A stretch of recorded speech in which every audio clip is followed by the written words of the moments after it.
Ngayong araw sa bagong social media page ng Homan Family ay ibinahagi ni Angelica Panganiban ang larawan ng pag-iyak nito nang lumabas na si Bean o si Baby Amila Sabin Homan noong September 20, 2022.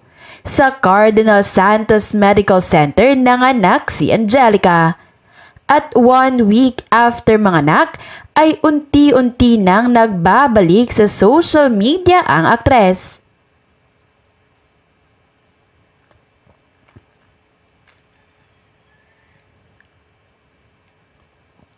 Slept for 2 hours care of postnatal massage.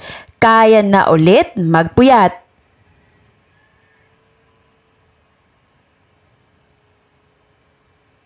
Ibinahagi pa nito ang crib ni Baby Amila na talagang very helpful sa kanila ni Greg Homan. Best decision ever was to avail a co-sleeper. She still wakes up 2 hours but mommy and daddy and baby sleeps peacefully knowing that she's safe and within reach lang.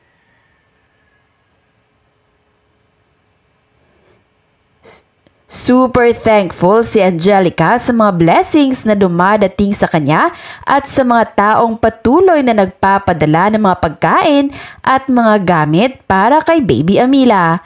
Isa na rito si Mariel Padilla. Thank you, Ma. This is super sweet of you. Wala ka talagang pagbabago. Love you. Say pa ni Angelica. Kahapon ay ibinahagi ni Angelica ang kanyang naging breastfeeding moment sa anak na si Amila. As a duguan and sugatan mom and only been 1 week of breastfeeding, haka and hand express is the key. Medyo nakaka-proud at nakakawala ng depression yung turn-off events.